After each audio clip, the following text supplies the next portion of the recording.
अलग हो गया, ठीक है, इसीलिए शुद्ध मत कहना कभी। वीडियो आपने देखा। वीडियो में अखिलेश यादव और सोशल मीडिया के फेमस बाबा, वायरल बाबा अनिरुद्धाचार्य के बीच कुछ बात हुई और अखिलेश यादव ने कहा कि आज के बाद मुझे शूद्र मत कह देना। जी हाँ, नमस्कार, मेरा नाम है गौरव पाल, आप देख रहे हैं गौरव का चश्मा।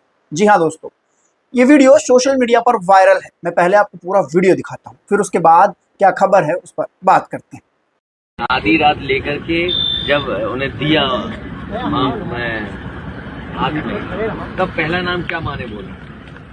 भगवान के तो बहुत सारे नाम हैं। कन्हैया कह के चलो बोला, आइए, कन्हैया कह के बोला। प्रचार करो। आप बताइए, आपको आप बधाई और शुभकामनाएं आपको। बस यही हमारी आपका रास्ता अलग अलग हो गया, ठीक है, इसीलिए शुद्ध मत कहना कभी। नहीं देखिए, खबर शुरू करने से पहले आप लोगों से एक छोटी सी रिक्वेस्ट है कि चैनल को सब्सक्राइब कर लीजिए और बेल आइकन दबा दीजिए। जी हाँ, सोशल मीडिया पर एक वीडियो खूब वायरल हो रहा है जिसमें फेसबुक, सोशल मीडिया, यूट्यूब के वायरल कथावाचक यानी कि अनिरुद्धाचार्य, जो हमेशा अपनी रील्स को लेकर वायरल रहते हैं, वो उत्तर प्रदेश के पूर्व मुख्यमंत्री अखिलेश यादव से आगरा एक्सप्रेसवे पर मिल रही है, जिसमें अखिलेश यादव उनसे मिलते हुए कुछ बात कहते हैं। बात कुछ ऐसे है कि अखिलेश यादव कहते हैं कि कृष्ण भगवान का नाम बताओ जब उनका जन्म हुआ था और उनको सौंपा गया था गोकुल जब वो आए थे। तो फिर अनिरुद्धाचार्य वहां पर वो नाम नहीं बता पाते हैं, वो कन्हैया कह देते हैं कि कन्हैया उनका नाम है। तो अखिलेश यादव एक तरीके से गजब रोस्ट कर देते हैं अनिरुद्धाचार्य को और ये कह देते हैं कि ठीक है, आपका और हमारा यहीं तक था, आज के बाद हमको शूद्र मत कह देना।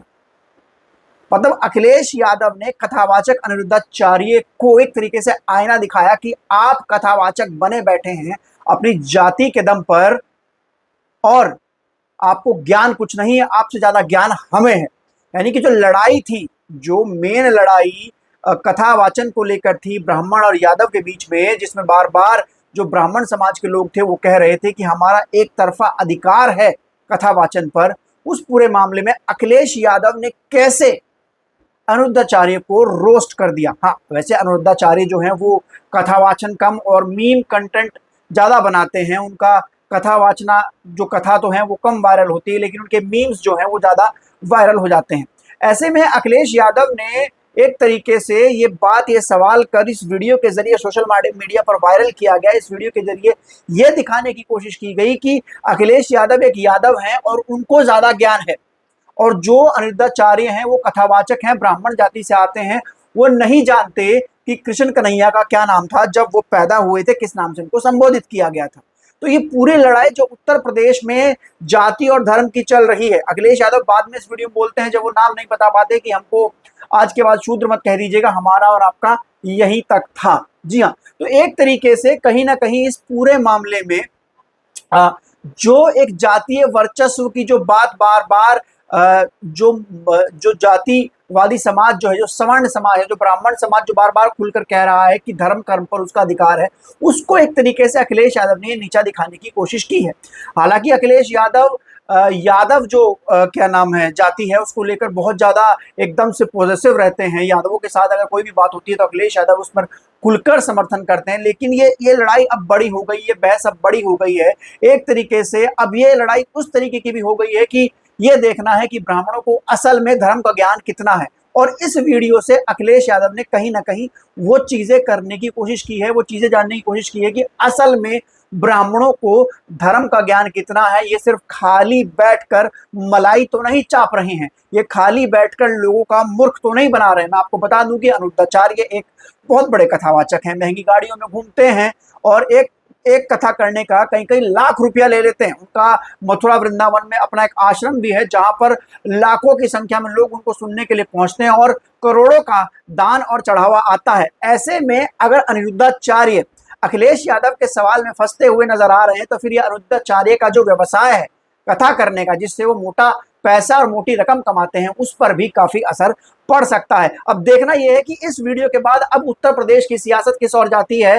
अखिलेश यादव ने तो अनिरुद्धाचार्य की गजब रिलाई कर दी है अपने इस वीडियो से और ये दिखाने की कोशिश की है कि जाति से सर्वश्रेष्ठ होना, फिर उस जाति से आने का मतलब ये नहीं कि आप कथा कर सकते हैं, आपको ज्ञान भी होना चाहिए। जी हाँ, उसके बाद दूसरी खबर जो है वो आ रही है बलिया से। बलिया में बीएसपी सुप्रीमो मायावती ने अपने लोगों को, अपने 3 सबसे जाबाज लोगों को, घनश्याम खरवार, विश्वनाथ पाल और इंदु चौधरी को बलिया भेजा।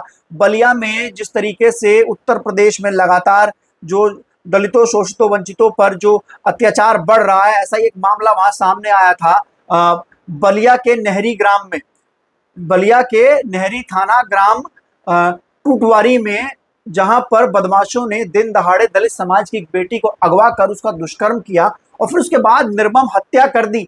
परिवार के सदस्यों से मिलकर शोक, मतलब वहां पर बीएसपी ने अपना डेलीगेशन भेजा, जहां पर परिवार के सदस्यों से मिलकर बीएसपी के लोगों ने शोक संवेदनाएं व्यक्त की और उत्तर प्रदेश सरकार पर दबाव बनाने की कोशिश की और उत्तर प्रदेश के मुख्यमंत्री योगी आदित्यनाथ से कड़े सवाल पूछे और कहा कि उत्तर प्रदेश में जंगल राज, गुंडा राज रुक क्यों नहीं रहा है? ऐसा क्या कारण है कि उत्तर प्रदेश में लगातार दलितों, शोषितों, वंचितों पर ऐसे अत्याचार हो रहे हैं? खबरों के मुताबिक बसपा ने इस परिवार की 1 लाख रुपए की आर्थिक मदद देकर भी सहायता की और सरकार से मांग की कि जो दोषी हैं उनको जल्द से जल्द फांसी पर चढ़ाया जाए और पीड़ित परिवार को 1 करोड़ रुपए का मुआवजा दिलाया जाए। तो सचेत नहीं हुआ, जिनके खिलाफ FIR कराया था उनको किसी लोकल क्षेत्रीय किसी बड़े नेता के दबाव में उनकी गिरफ्तारी नहीं की गई थी। उसी का खामियाजा है कि आज जो इनकी बेटी की जान गई है, जो इनकी बेटी के साथ घटना हुई, ऐसे नेताओं को भी शर्म आनी चाहिए कि इस तरह का घृणित कार्य किसी भी समाज के साथ हो तो हर इंसानियत वाले व्यक्ति को उस पीड़ित परिवार के साथ खड़ा होना चाहिए।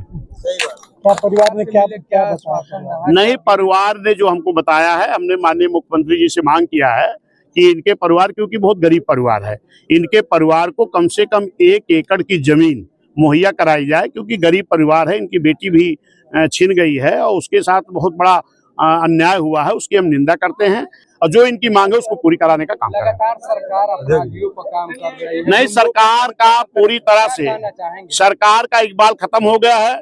पूरे उत्तर प्रदेश में जंगल राज कायम है। इस सरकार से आम जनता सहमी हुई है, आम जनता को न्याय नहीं मिल पा रहा है। ये पहली बार नहीं है दोस्तों कि जब उत्तर प्रदेश में इस तरीके की घटनाएं हो रही है। एक तरफ तो टीवी मीडिया जो है वो बड़ी बड़ी बातें करता है, वो कहता है कि यूपी में गुंडा राज नहीं है, यूपी के गुंडे प्रदेश छोड़कर भाग गए हैं, यूपी के गुंडे अब प्रदेश में नहीं रहते, योगी जी बम बम कर रहे हैं, योगी जी जो है उनका बुलडोजर जो है वो क्राइम खत्म कर दे रहा है। लेकिन असल असलियत ये है दोस्तों कि अभी भी उत्तर प्रदेश में लगातार जो शोषित वंचित तबके के लोग हैं उनके ऊपर लगातार अत्याचार हो रहा है। अभी ये बलिया की घटना है, इससे पहले कौशाम्बी की घटना थी, उससे पहले अयोध्या की घटना थी, उससे पहले मथुरा की घटना थी जहां पर बारात रोक दी, उससे पहले इटावा की घटना थी।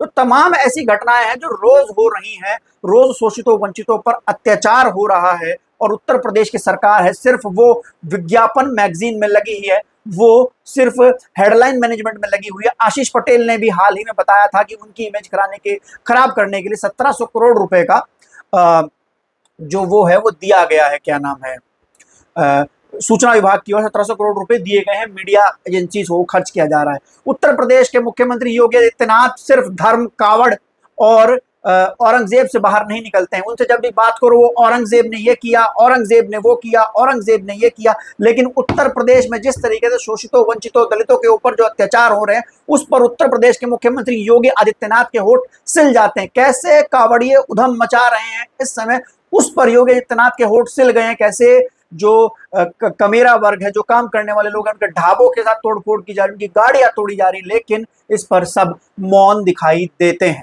आपको ये वीडियो कैसा लगा हमें लिखकर जरूर बताइएगा और लगातार आपके हित की बात हम लोग करते रहेंगे, ऐसी सवाल उठाते रहेंगे। तब तक के लिए चलते हैं, फिर मिलेंगे दूसरे वीडियो में। धन्यवाद, नमस्कार।